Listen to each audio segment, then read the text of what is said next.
Hello. Hi, good evening. Oh, there's a man that's got some impressive headphones on, I have to say. Thanks. It does help. Yeah, it definitely does. It really does, yeah. Can you hear me well, Sean? Yeah, your sound is making mine feel very poor. So yes. Oh well, thanks. I can hear you there. Do you want to start setting up your screen sharing? Because that's how you're going to work this, isn't it? Can you remember what to do? So we're going to run this session through. So Lauren's going to share his screen because he wants to show you things with it. For those of you who want slower internet connections, you might find some lagging, but it should be okay. If you have any problems, our team is there to help. Oh, and then now you can hear my echoing through. I'm just gonna close his mic for a second. There we go. So hopefully that it's coming through the screen. So Lauren, because I'm feeding back now, I'm going to ask. I can't really introduce you properly, so can you introduce yourself as you come through? You can do. It's fine to share it. It's fine. It's just I've switched you off. Sorry, that wasn't the most smooth change. I switched off your mic, so you need to turn it back on again. Yeah. All good. I think we. Sorry, folks. There we go. Sorry. As soon as you share the screen, it's sharing the sound. So I'll just hand straight over to you if you don't mind and let you talk about who you are. Then you can get straight into the session. All right. Yeah, no worries. All good. Thanks for the introduction, Sean. All right. Thank you very much, everyone, for still being here tonight. I do realize that for many of you, it is quite late. So we'll get going in just a second. I'm just going to share my screen and yeah, we'll get going. Let me see. Share screen. And that should work, I think. All right. Let me put this in full screen. All right. I can't see the chat at the moment, so unfortunately, if there is anything, perhaps I am a bit reliant on the moderators for today. But yeah, so we'll just get going in a second with gamification. So again, thank you all very much to people, I think, from all over the world. From Mexico, I saw a few people, from, I think, Lebanon and Indonesia, even, where it's past midnight. So thanks very much for being here. I do appreciate it, me being the final talk of the evening. So yeah, hopefully at the end we'll have some time for questions. So please do leave them, if you have them, questions, leave them in the chat in the Q&A section, and I'll get to them as soon as we reach that Q&A section of the webinar, whatever you want to call it. All right. So yeah, gamification in learning, that's really what I want to talk about. And I want to focus on showing you all how to create materials that are interactive and are driven by narrative, and really to focus on the motivation of our learners, of our students, and how to boost not only their extrinsic motivation, so the motivation that comes from outside factors, but mainly the intrinsic motivation. We believe that that's important because intrinsic motivation is something that you as a student and as a person can build on, and you don't have to be reliant on those outside factors, really. All right, so let me just get going. Before we start, I'd like to tell you a little bit about myself. My name is, well, I'm a Dutch man, so it would be Laurens Lamberts, but feel free to call me Lawrence if you'd like. My name is very handy like that. It works in many different languages. And I'm here on behalf of my own company that I started with my business partner called Question Gamification. And what we do is we create materials using elements from game design to, like I said, boost that motivation of our students. Question Gamification, the name comes from the fact that we believe that gamification in the past has done a few things which maybe made people think about gamification in a negative way.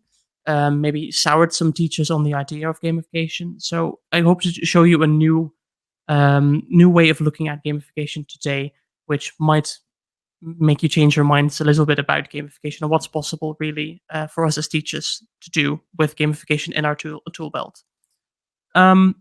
I'll tell you a bit more about the company perhaps at the end if you have questions. You can find us online as well, but again, we'll go over that at the end of the talk.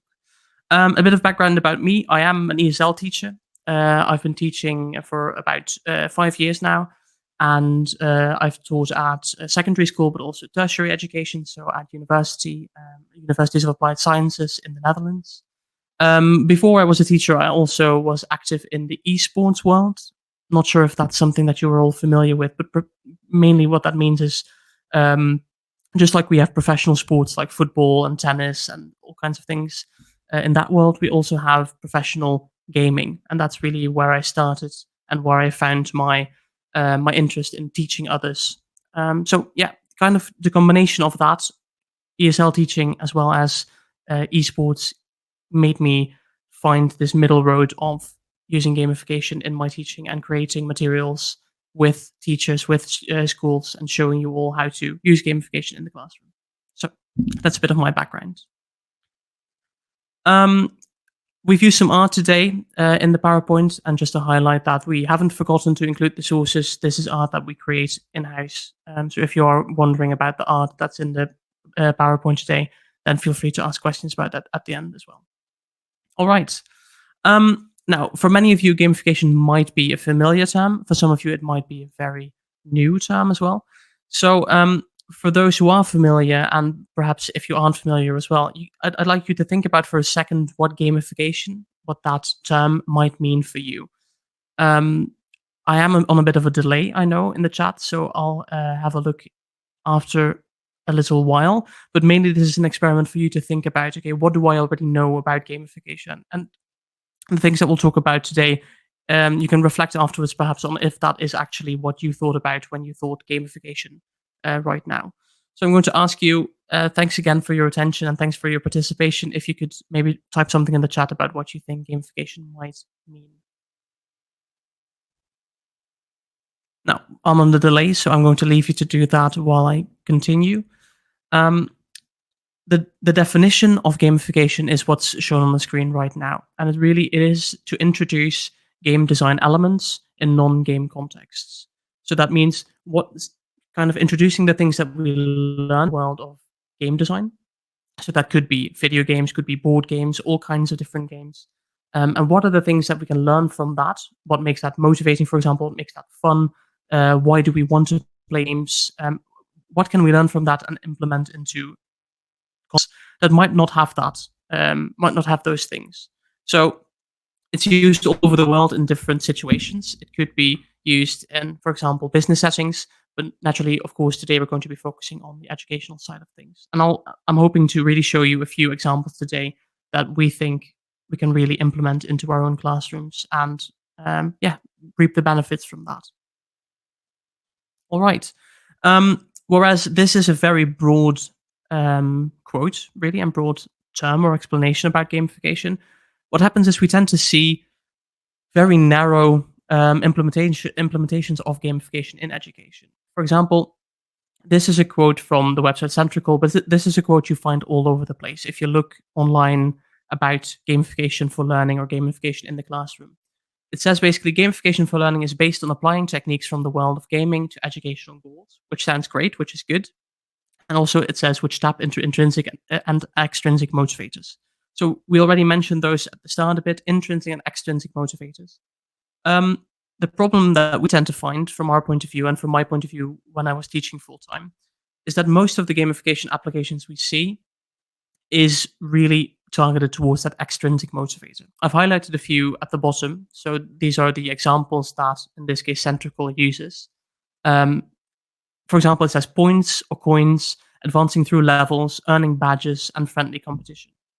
Now, the final one, friendly competition, I think is a great thing to implement. And we'll definitely touch on that later as well, on why competition is such a strong motivator. But if you look at the ones highlighted earlier on, such as points, coins, advancing through levels, and earning badges, these are very surface level and also extrinsic motivators in a way that if I do something well in class, for example, if I did very well on a test or if I did very well on a particular activity, then if I were to be given points or coins, those points or coins would be my reason for doing well next time as well, right? For example, I always tell the story of when I was a child in primary school, and if I did well on something, I went to show the teacher in my notebook, and they would give me a sticker, right? And I would be very happy with the sticker. And at the end of class, I would, not sure if you did the same, but I would put the sticker on my forehead and then run out of school to show my parents, hey, look what I got today. Look what I achieved today. And that was a great motivator for me at the time. But then if I think back on when I got older and the more stickers I got, the value seemed to diminish quite a bit. So at some point, I stopped doing the sticker on the forehand and run out to show my parents, because it was sticker maybe 20 or 30 or 40, maybe even 100, rather than sticker number 1.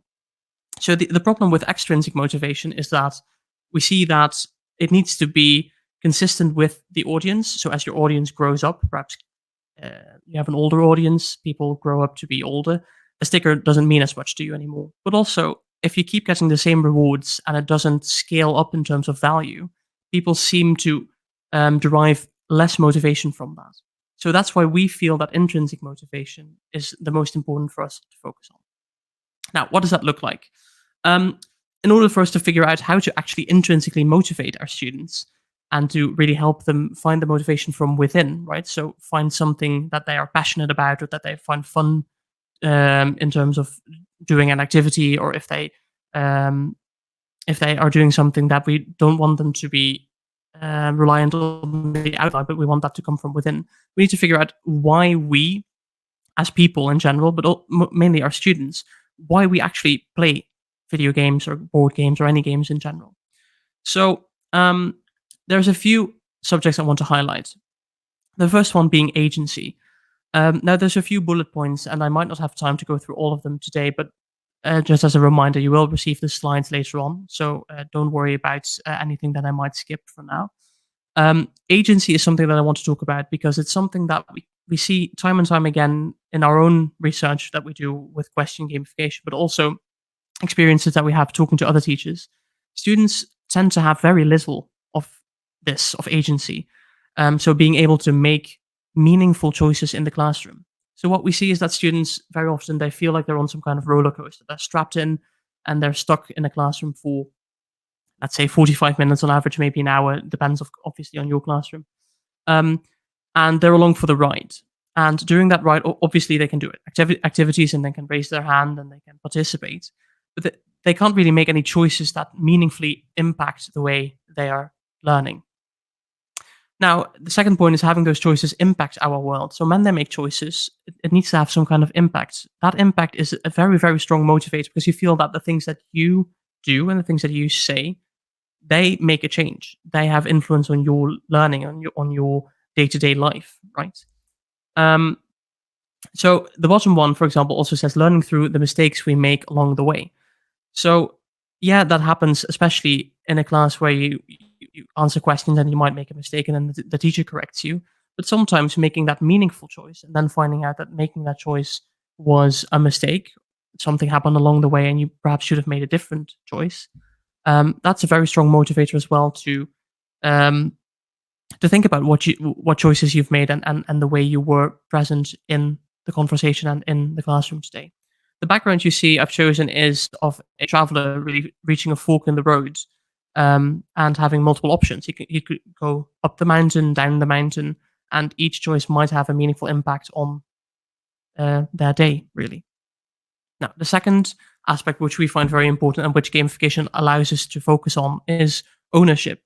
So focusing on agency and ownership together for a second, if you do make choices during your lessons and during your teaching, during your learning, I should say, those choices lead to you having a sense of ownership over what you've made or what you've chosen, right? So creating something that is uniquely yours is something that we in video games tend to do all the time.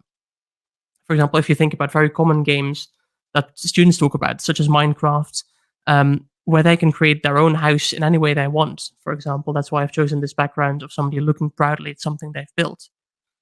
Another very important part of this is being able to share that creation with others. So in class, for example, if you are on some kind of gamification adventure, being able to share your choices and the creations that you've made with others is a very motivating thing for students because you not only experience it from your own point of view, but you get that moment of comparing results with other people and then saying, oh, okay, this was my story, this was my experience.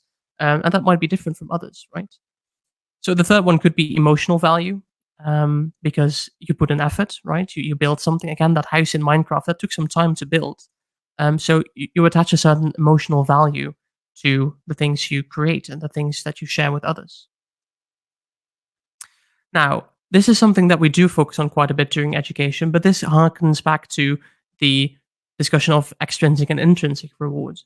So when we talk about rewards, it's about feeling a sense of accomplishment, showing others our achievements, and the freedom to use a reward how we want. I'm going to show you an example in a little bit of materials that we created Question to kind of show you what we feel might be rewards in a very non-traditional sense.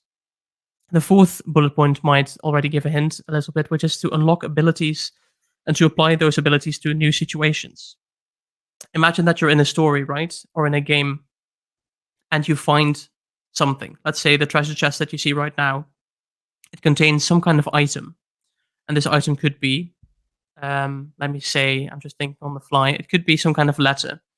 And in the letter, it gives you a hint towards a new location where you can find things. So you've just completed a task which gave you this reward, and it's already leading you into the direction of the next thing that you might want to explore.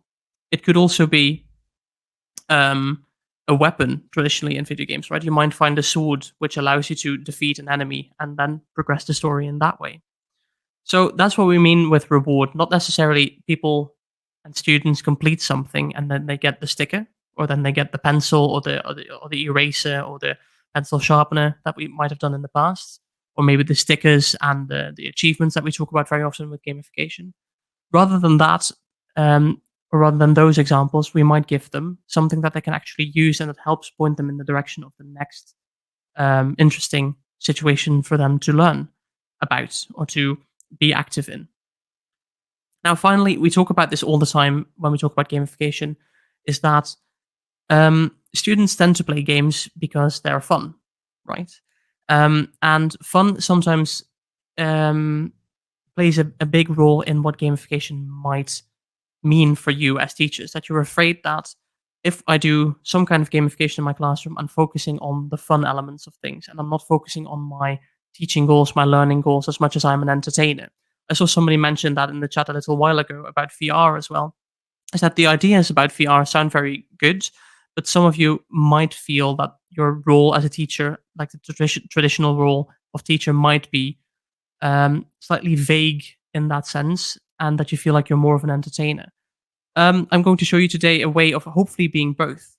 That you as a teacher can still focus on your learning goals and teaching goals, but that you can also take on the role more of a guide or a storyteller rather than being the traditional teacher that we perhaps are familiar with. Now, what could be fun, or what contributes to fun? The first one would be a stress-free environment and room for stress-free interaction. When you're at home on the couch playing on your Xbox as a student, most people feel that situation to be stress-free and kind of a relaxing situation. And in a way, that's the second point, a way to suspend our disbelief, which means basically that we can let go of the world around us and really be immersed in the world that we see on the screen and in the world of the game that we're playing. So even if that means the world has dragons and fairies and all kinds of unbelievable things, we still are able to suspend that disbelief and to let go of that, kind of the feeling that it's not real, because we are so immersed in the story and in the gameplay of the game. Now, the fourth one I think is very important as well. When we say that gaming is very often the solution to the disappearance of what we call the third space. If we think back perhaps 40, 50 years ago, when the internet wasn't as big and people used to not have cell phones as much, people would go out and find people in that third space, very classically for adults, so rather than for students. We're talking about places like the pub, right? That we might go to after work. We stop by and we have a pint after work, and that would be our moment of socialization with other people. Nowadays, students might still have their hobbies every now and then, but even hobbies like sports and let's say maybe musical orchestra, stuff like that, we see the number of students partaking in that diminishing. And we see that gaming very often is that solution to finding the third space that many of us are missing, to find that connection with people. All right. So those are the reasons that many people have for enjoying games, and why I think that these four things should be more prevalent in classrooms. Because it leads to that intrinsic feeling of, hey, I am motivated, I am doing something that I care about, rather than being reliant on that extrinsic motivation that we often see. Now, I'll move on to level 2, and this is another question for you to perhaps ask in the chat, to answer in the chat, I should say. Who are we designing for? When we as teachers design materials, or when we use materials designed by, for example, Oxford University Press or other publishers, who are we really designing for? Now, you might say students between age, depends on your target group, between age 12 and 18, perhaps, if you're in secondary education. But there's many things that we can answer in this regard. We could say teenagers, we could say adults, if that's your target group, we could say children. But if you look at it through a lens from the game design world, we see there's very distinct groups, and there's very distinct rules that we can stick to when we design for a specific group in mind. So I'm going to take you through the point of view from game design that I think really, really applies very well to the classroom as well. And this is one that we use all the time when we design our materials. So in 1996, you can see at the bottom left, there's my source.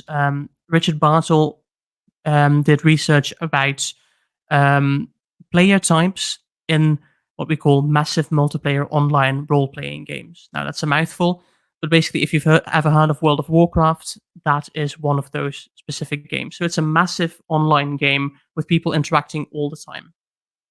Now, this was quite a revolutionary study at the time, and it's been used very often nowadays in game design. It helps us look at different groups of students and groups of, in that case, players, and how they interact, or how they engage with video games, and in our case, our lessons, our materials. So on the one hand, you can see we have this cross with, at the top it says world, at the bottom it says players, on the left it says interact, and on the right it says act. So they're basically scales of importance. So one player might say, for me, the world is the most important. And that means maybe the environment, the history behind the world, that could be the stories that are being told. But on the other hand, another player might say, I don't necessarily care too much about the world that I'm in, but I do care about the players that I'm playing with, about the others around me. The same could be true in class, right? Some people might say, I'm very much focused on the group that I'm in and the people around me. And other people might say, no, I'm more so focused on the environment that I'm in. On the left, it says interact. So that means people that are looking for that interaction, for that ability to engage with others. That could be with the world, so to engage with the world and with their environment, or that could be with other players or other students in this case. On the other hand, we have the act label, which basically talks about being an active player in the world, or being active around players rather than interacting with them directly, being active in a group of players without feeling that need for interaction. So there's 4 distinct groups for each quadrant, right? So the first one would be if you think the world is very important and you want to be able to interact with that world. We have one specific group, and I've highlighted that with this image. And I'm going to zoom in on that right now. So this player type is what we call the explorer player type. So you can see the number 14% in the top left. And from the taxonomy of Richard Bartle, he's found that about 14% of all players were within that explorer group. And these players really focus on discovering the unknown. And that could be really physically, right? So that could be people who like to go outside and do research, like field research. I've written a few keywords as well. For example, explore, to find something, and once you found it, to collect that. After a while, you may have collected quite a few things, and then you say, okay, out of these 10 things that I've found, I think these 3 are the most special. And then to think back, to really review on that experience that you've had and say, okay, this was my adventure. If you keep Indiana Jones in your mind as an example of the explorer, and the films that you may be familiar with, he goes somewhere, he finds things, he collects them for a museum, the museum curates things, and in the end, you can look back on an amazing story. So these people, they're motivated by the narrative, by the story that they are in, the lore around the world that they're in. perhaps different locations, visuals as well. If we talk about creating lessons, so what might be interesting for them is the visual aspect of things. And we talked about freedom and agency a little while ago as well. Really being able to go into the wide world and find things on your own. That's what these explorers really want in terms of their motivation. So the second group that we talk about is when you are more so focused on the world, but are acting within the world rather than interacting within the world. So we call these people achievers. And as you can see in the top left, this is about 10% of players. These people, they focus on completing certain goals and status. So they really want to set themselves that goal. For example, they say, today I want to learn this, or today I want to do this. Today I want to, like you can see in the background, I want to climb that mountain in the distance. And they really derive their motivation from achieving those goals, from completing those goals, and the kind of the status that goes along with achieving those goals. So they might compare goals to other people. They might challenge themselves and dedicate themselves to that particular challenge. When they accomplish that challenge, that's really what motivates them, and then they would like to display that accomplishment.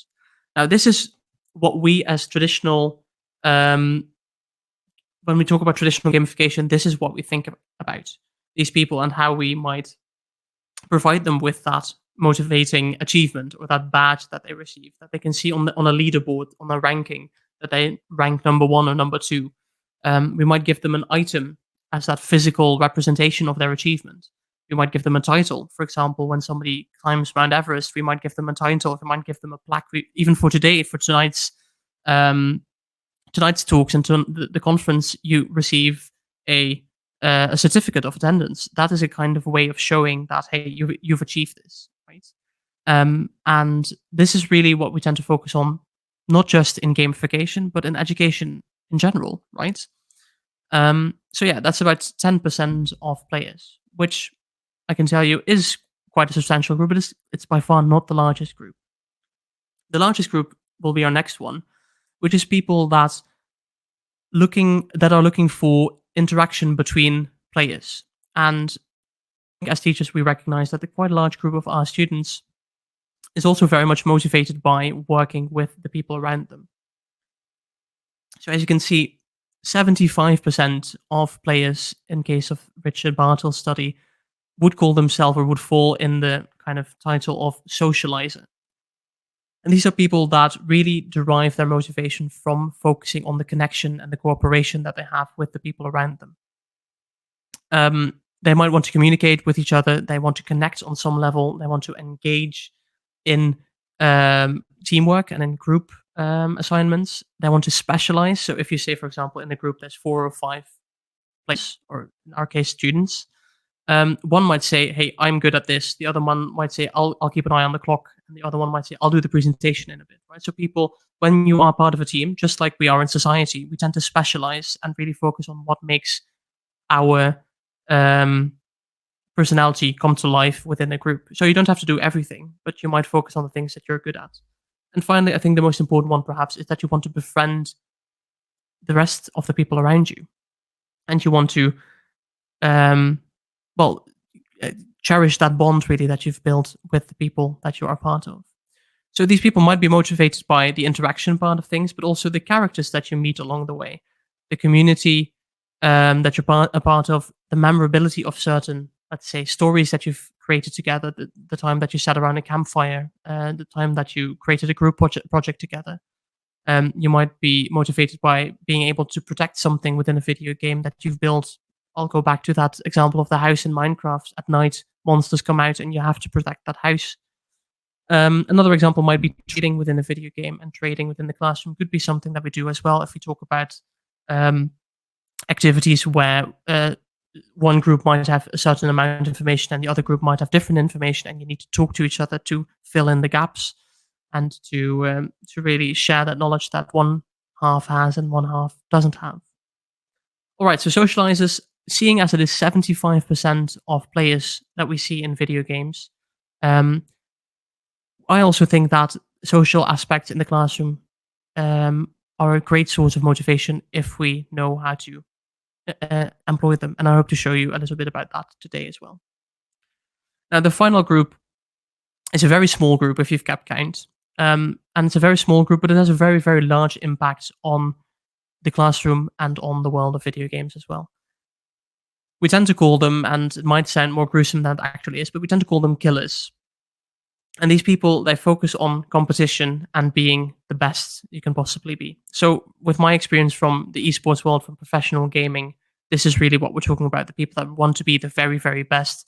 And not just like the achiever might be focus on a specific goal that you might have, but that you really focus on winning and have other people lose in that regard as well. So if you have, for example, a ranking system, you want to be number one. And in order to be number one, you have to beat other people. You have to be better than other people. Now, as you can imagine, this might be very disruptive in a classroom. If somebody says, hey, I'm going to do my best, I'm going to be very motivated, but my motivation is dependent on other people doing less well than I'm doing, you can imagine that 1% of people might already be quite a disruption in a way. But there's ways that we can activate these people and design materials for these people to really bring out the best in them as well. All right, I'm just going to have a look at my clock, and I see we've had half an hour, so I'm going to move past and focus on our next subject. So now that we know kind of these different groups of people that might be represented in our classroom, if I ask you again, and perhaps if you feel motivated still to answer the question in the chat, out of these 4 groups, who do you think we are mostly designing for? And I may have given it away a little bit already, but I think that for the most part, we're focusing on 1 or 2 specific groups rather than on all 4 groups. Especially when we talk about gamification in education, we tend to focus on these reward structures that might not be motivating for everybody. So let me show you, hopefully in a way, what we might do to motivate all groups rather than just 1 or 2. The way I'd like to show you that is to give you an example of how we might get started with gamification in the classroom. Now, this is a QR code that you can scan if you'd like. It'll take you to our online teachers web store where you can find free materials as well as paid materials. But there's a template on there that's free for you to download. I'll also show it on the screen. So if you'd rather not scan the QR code, you're okay not to do so. I'll show you in a bit. This is a template that we use when we start thinking about designing materials for learners from all 4 different groups that we talked about. So I'll leave it on the screen for just a little bit longer, and hopefully you'll get a chance to scan it if you'd like. But yeah, unfortunately, because of the time, I can't leave it on for too long. So if you missed it, no worries. At the end, we'll make sure that you get a link to locations for our website, for example, that you can get in touch. And obviously, you'll get the slides in the end as well, so you can scan them then. All right, I'll continue now. So it might be a lot of text right now on the screen. This is mainly due to the PDF formula that we're using right now, but I'll take you through it step by step. So each step represents 1 step in the creation process of the materials that we create, and hopefully that you have a chance to create afterwards as well. So step 1, really like always, is the thing that we shouldn't forget when we think gamification, when we think new materials, a new way of teaching, is focus on the goals that we as teachers have, right? So that might be specific language skills. It could be soft skills as well that you want to include, things like debating, things like being able to work in a team, so pushing teamwork to the front. But mainly, it could also be your language skills, right? Your normal ESL skills that you want to focus on, but also the things that you want to achieve, like grammar and specific grammar items. For every single step, there's a few markers at the bottom, and these markers really help out to show you, okay, this is what I'm focusing on. So in this case, the markers would be focusing on my goal and focusing on the progression of my learners. Now, once we've got those goals locked in, we'll move on to the context of our story. And in this case, we're really going to be talking about intrinsic motivation and the way that storytelling and interactive storytelling, for example, we might focus on branching paths activities, how the context really helps for that, right? So the context would be a location or a situation related to our learners' interests and our own lesson goals. The next step would be, now that we have the context, we're going to talk about the story. So in this case, video games have a story, just like a book might have a story or a film might have a story. But the one kind of singular, unique thing about video games is that story doesn't have just one ending. Or it might have one ending, but it might have different ways of getting to that ending, right? The choices and the actions we take along the way are what determines the outcome of the story very often. So in this case, step 3 is about the story. What happens during your activity? What are the students working towards? But also perhaps we can think about what are the different ways that the story might be told through the decisions that our students make. The next step would be, in that story, you have to overcome a few things. Just like in a game, it can't just be, let's beeline for the end for of the story, right? So there have to be things that challenge them to get there. So in that case, that could be activities. So dilemmas, puzzles, traps, whatever you might call them. I'm going to show you an example in a little bit of this gamification template filled in as well. And then I'm going to show you one of our materials to highlight the obstacles and the story in the way that we tell them. And then finally, we have to look at how to create these stories, right? So we tend to use lots of visuals and audio fragments as well as physical props. So it says, for example, to use a map, to use pictures, to use music, to use specific items to enhance this immersion. And we talked about suspension of disbelief to focus on making sure that they can really place themselves within the story and within the context that we've created for them. Now, I'm not going to talk too much about the specific activities that I've got. I'm going to show you rather than tell you, I should say. So branching paths activities are activities where you, as a student, get to choose the directions, right? You might say, I want to go left, I want to go right, I want to go straight through. And this allows for that agency that we talked about at the start, while still allowing teachers control, because you provide them with the paths. It's not like they have an endless amount of options, but they do have some options which you as a teacher control by providing it to them. You as a teacher, rather than normally maybe determining the lesson structure, you facilitate the questions, the context, and the problems. And that means that you take on more of that kind of shepherding role rather than perhaps a teacher role. You give them the opportunity of choice, but they control where they go. Now, this is an example of how a branching paths activity might be filled in to the template that I've shown you. In this case, the goals that we had, and this is for an activity that we have created with Question that is available online. This case, we wanted to focus on speaking and listening skills, as well as the soft skills of problem solving, debating, and creative thinking.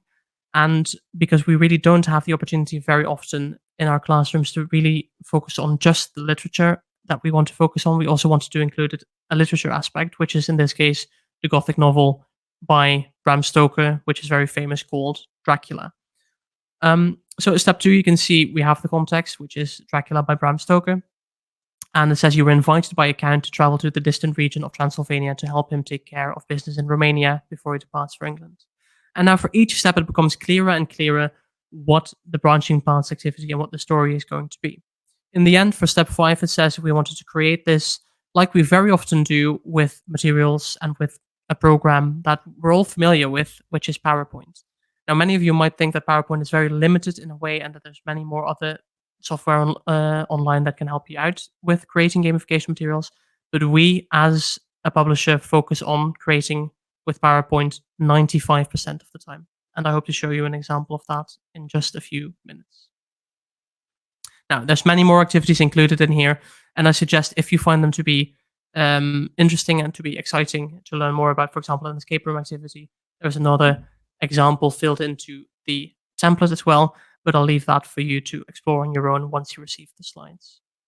The reason why I say so, because I really want to show you an example, and if I look at the time, I have about 12, 13 more minutes. There's a few more programs here as well, software. So I said PowerPoint. There's also Wix.com, which is a free website developer, which really supports independent materials very well.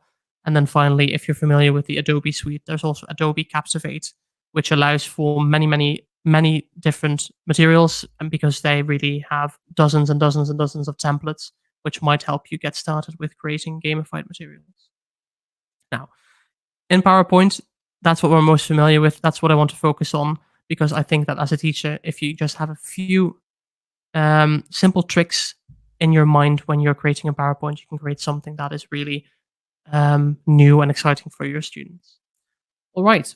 So level 4 is then the example of interactive gamified materials. and I'm going to switch to a different PowerPoint to hopefully show you well, what that might look like.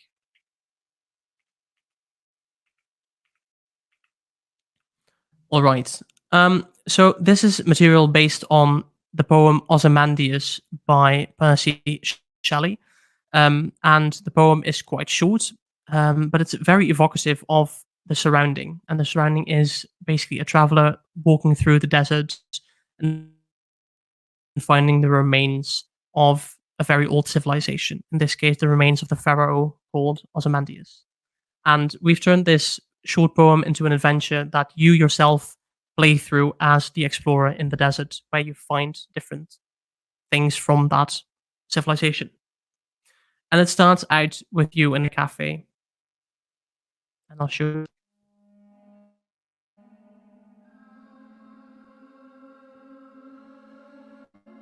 the way if the sound works.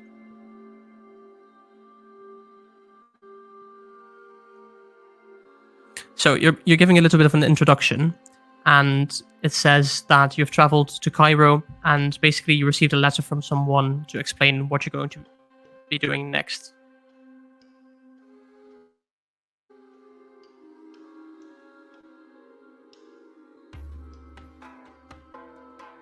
Now, you go around the room, and if you pay attention, then there's a set of letters. Now, explains what you're going to be doing, and it's pointed out should be head innovation.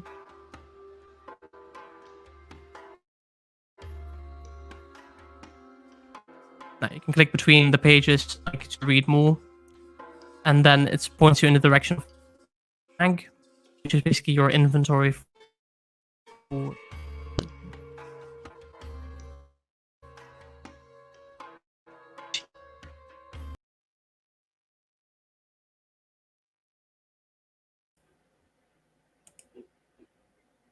Hello. We've hit another one of those technical issues this evening, haven't we? We are having a few bumps this evening, aren't we? Sorry, guys. That was probably due to the amount screen of sharing data load. happening. Ozymandias. I always like Ozymandias. I've never read it. Yeah, we did, Elena. We lost him. Oh, okay. He's back again, so hopefully he'll be back. You think he was going perfectly, Nisli, and you can't see behind the scenes. He's going to come back in a second. Hi, Lauren. Are you back again? I can see you're back on stage. I'm just hoping there's not a ghost. Give me a mo, and I'll sort it out. I hope.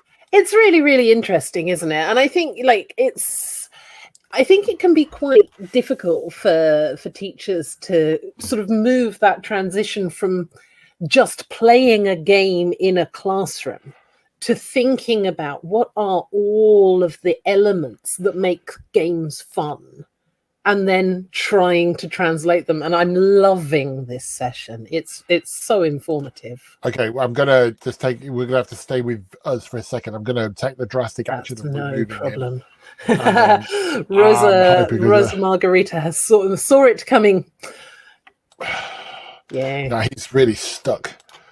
Oh, there we go. Okay, all right, I've got rid of him. So Rudrani, I've kicked him, and hopefully they'll come back in. I'm talking to backstage, so they can kick in with what they do. Always, Lauren, are you there? I see you've come back in the room. I don't know quite what's if you're with me or not. His internet's giving me fine. A hint to start small. That's it is great advice. Great advice. And I think a nice place for teachers to start is rewards. Because, if I think about it, when I started teaching, I thought that rewards were, okay, no homework tonight, or okay, let's play a game. That was a classic reward, but there we go. We're much back. Stuff We're going cooking on. with gas. There we go. Hi, Lauren, are you back? Hi. Was I missing for a while? Yeah, you kicked yourself out. You were completely disappeared. You went into a loop. Oh, nothing on my end. So that's strange. Where did I end up? So what it was kind of how can I explain it? Once Ozymandias started and you were explaining it, it felt like there was a lag coming in. and then the lag just got worse, and eventually you froze out. And then you were stuck in a dead loop, basically. So I kicked you out the room, Right. I just brought you back. And people were very sad that you'd gone. Believe me. So they're desperate to have you back. Sorry about that. I hope I am back. No worries. I don't think just be careful what you're showing. Though. Let's take it back to where we were, and luckily on the last session, so we can allow a little bit of an overrun to get us back to where we were. So do you want to go back to your Ozymandias, the second slide, I think? Yeah, I'll definitely give it another go. All right. So in this case, I'll back up a bit. Let me know in some way if there is an issue, okay? And I'll... yeah. See. So in this case, so we got the letters. And the letters, basically, after the letters, we saw a man come into the cafe. So I'll try and go there and see if this time it works. Okay. So hopefully this time the material doesn't cause any lag or anything on that end. So this man walks in, and when he walks in, he gives us some more information about going into the desert and what to find. So he says, really, the first line of the poem that we're looking at, Ozymandias, which is, "Two vast and trunkless legs of stone stand in the desert."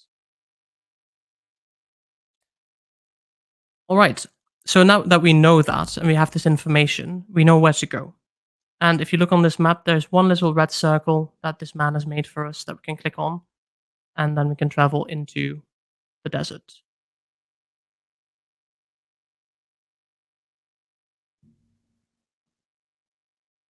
Now, it gives us a little bit of background information about the journey that we made into the desert, and now it allows us to look around and trying to find whatever we want to find. I'll click my bag, and in this case, I'll use my telescope to look around and see if there's something of interest for us. Now, okay, so I can just click around and look around the terrain to see if there's anything that I think might be interesting. Well, in this case, here might be something that could be interesting for us, so I'll click there.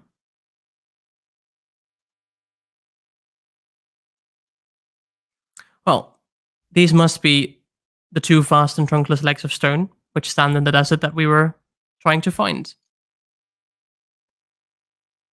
Now that we've really arrived at the archaeological site, we might do a few things. We could look at the hieroglyphics on the legs themselves. We might look around and find that there's more to be found, hidden under a layer of sand. And we could perhaps use the trowel for this. So in this case, I click my trowel, and slowly but surely, as an archaeologist, we're working to remove the layer of sand from this intricate face of a pharaoh.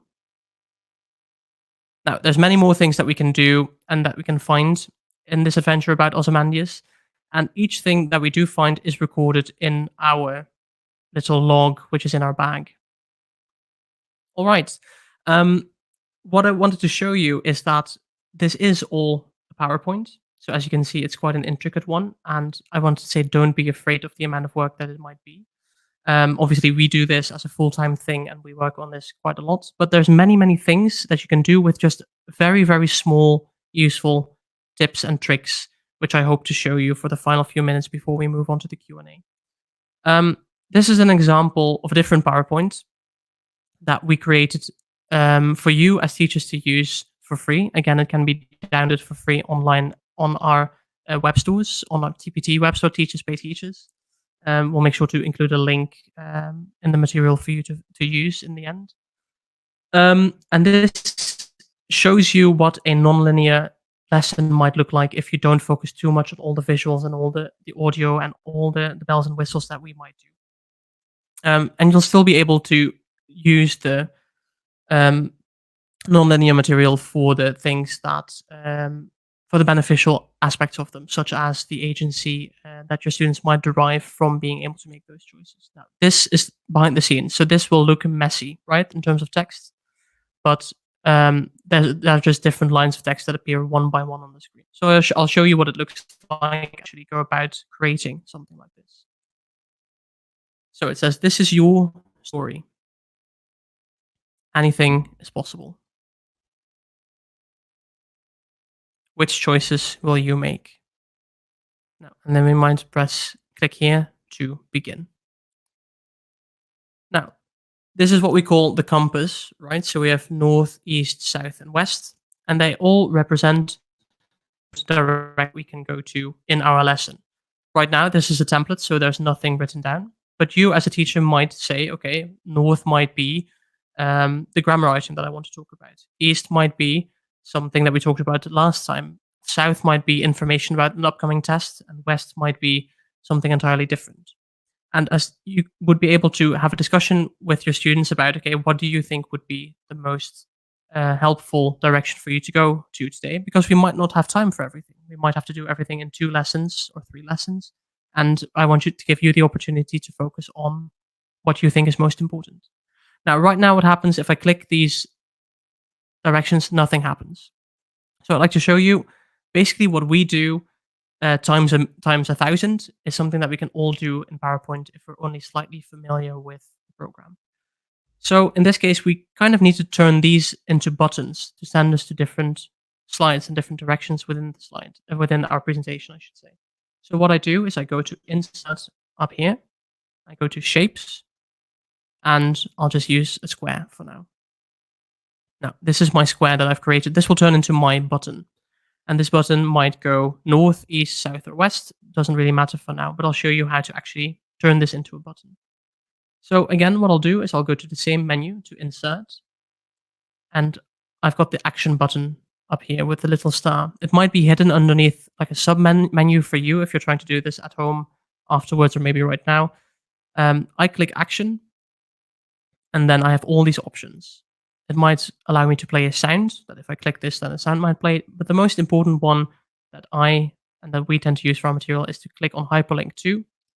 And then rather than saying next slide, I'll click on the drop-down menu, go to slide ... And then I can choose any slide that I want. In this case, I want to go north with this button. So I'll go to slide 4, which you can see over here is the north direction. And I'll click on. Now, I've got my button, but if I put it on north, obviously you can't see the direction. You can just see the blue rectangle. So what I'll do is I'll format the shape, and I will turn its transparency way up and make sure that it doesn't have a line. Now, the button is invisible, but it's still right there.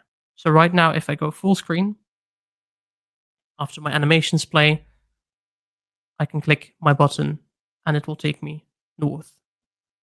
And that's the way we do multi-path, kind of interactive materials. What you can do is you can select this button.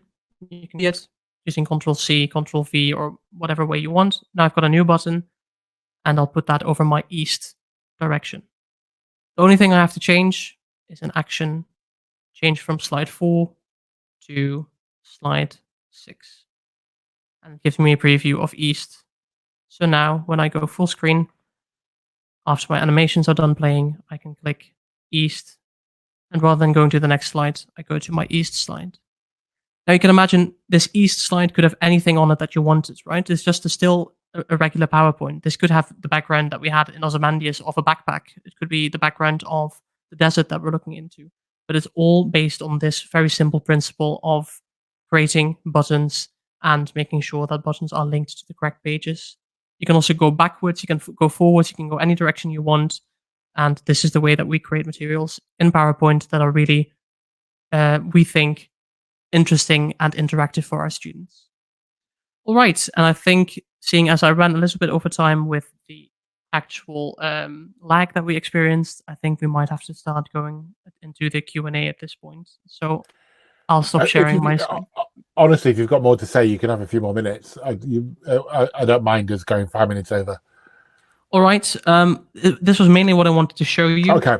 So I think just take some more time for Q&A might be good. Brilliant. Okay, fabulous. So if you click on the Q&A slot at the top, you'll see the questions that were there. Bear in mind, some of the questions were asked as you were going along. So, for example, I think the second question, is it free, relates to something you were talking about earlier in the session with it. I'll leave you to, if you need any help, then just holler.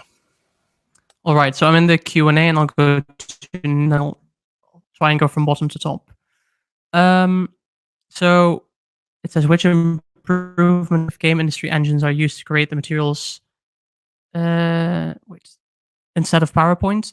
I think there's some disadvantages to PowerPoint related to the usability for students without being able to make changes themselves. There are ways to do that, but they are a bit more hidden perhaps than other ones might be. Also, its purpose of it's not created to be a game engine, so the amount of actual games that you can create, which are less of the interactive stories that we tend to build, is slightly limited. Yeah. The question for can we use AI tools to create games similar to what you're talking about? Definitely. When I was a teacher, I was experimenting with this as well. Definitely, for example, the art that we create is in-house, but for teachers, use all kinds of art that you can find, obviously, and also if AI helps with that. Naturally, there's disadvantages about AI-generated art, and we're very aware of that as well. But as a teacher, I would say take all the chance you have to create something interesting and interactive for your students. It says, what other resources would you recommend other than PowerPoint? Thank you, Susanna, for the question. I think there's very similar ways you could go about creating material like this. We highlighted Wix.com, which is an example of a website where you can create free websites. That would be very, very nice to use because you can send the link to your students and have them work on it on their own as long as they have connection. No real file sharing. For example, for PowerPoint, you would have to send them, which might be difficult. So Wix.com is very good, and as well as the Adobe Suite has specific options using Captivate as well, which we tend to like. Let me see. The Svetlana, you ask, how do we make the slide with the binoculars points of the picture? That's very interesting. I might be able to show you a little bit of that if I share my screen real quick. Entire screen. This time I don't need the audio. Go to the slides for the binoculars. You can see there's quite a few separate slides, and they're all connected using the morph transition in PowerPoint. So that's the way you get the effect from going from one to the next. And there's all these hidden buttons, basically. So if you click one of the buttons, so this one in the top right would correspond to the slide up here. It might seem like a lot of work, but really it's lots of copying and pasting of buttons. That's about it. I'll go back to the questions. Let me scroll up a little bit for maybe some of the older questions. Can you suggest web pages where we can find some ideas for gamification, not online, not using technology? What I tend to do, don't necessarily look online for web pages for ideas, but I tend to think about the goals that I have. For example, we do an icebreaker activity where I set out, okay, my idea was I need to break the ice, and I thought, okay, I'll take that literally, and I wrote a little interactive story about us traveling to the Arctic Circle and literally having to break the ice. And basically, I would give that context and that story, and then I would ask students to come up with ideas on how to break the ice. The story was that somebody fell underneath the ice, and then we had to save them by breaking another hole into it. And they could use anything that their mind could come up with. Basically, they might say, oh, I'll look around and I'm going to look for a big rock to break the ice, or I'm looking around for maybe a fishing cabin that I can see to see if we can find some kind of, I don't know, a pickaxe or something that might help us to break the ice. So really try and think literally about your goals and about your the things that you want to achieve with them, and try and turn that into an interactive story. That's the way I would do it. I'll scroll to the bottom again. Where can we find free and paid templates to use for gamification? So we have a few templates online from our company, that's Question Gamification. But there's lots of things online about templates that you might want to use. But like I said, lots of templates are more so focused on the extrinsic motivating qualities of games, things such as the physical rewards or the achievements. So that's why we set out to create our own templates as well. Other tools, there's many free tools online, definitely. Look around, and there's things like image generation, but also free audio for you to use if you want to go that route. Definitely, there's lots of things online if you look hard enough. Very good question. Maybe how can teachers provide the guidelines for EFL students to improve their language through video game interactions as an autonomous extracurricular practice? That's what I've tried to do in the past as well. Well, the first thing is give them suggestions for games which you think lend themselves very well for something like that. And another one is, I think, to challenge them to talk to you and to talk in class about their adventures around video games. Quite a while ago now, more than a decade ago, a game came out called Skyrim, which is a very big game still to this day. And I remember the discussions I would have with my classmates about our adventures within that game and how free that felt to be able to talk about something like this, and how easy that felt, because it is so much part of our own adventure, right? So the things I did were very different from the things my friend did that would inspire me to go back home later and play those games. So it's not just about, I think, the moments that they are actually playing the games, but it's mostly also the review afterwards, seeing if they can share those adventures and find some kind of common ground, or maybe differences between the way they play games and their friends play games. Thank you so much, Lauren. It is the end of the session time. Now, you did very well getting through those questions. There are a lot of them to get through. You did an admirable job. Oh, very happy to answer them. And I think I think everybody's just amazed what you did with the PowerPoint, and we'll all be trying that in the classroom. You did mention places where you provide free templates. Can you just say where that is again, so people know if you want to share it? Yeah, perhaps my business partner is in the chat, so maybe if she can really quickly find a link or something to pop it in the chat, and pop it in the chat, that might be a good idea. Otherwise, I'm very happy to include it in the slides that we send to people afterwards as well. Perfect. People are asking, so it's always good to be able to answer them. But that was a really great presentation, because not least because you had Ozymandias in it. Thank you so much.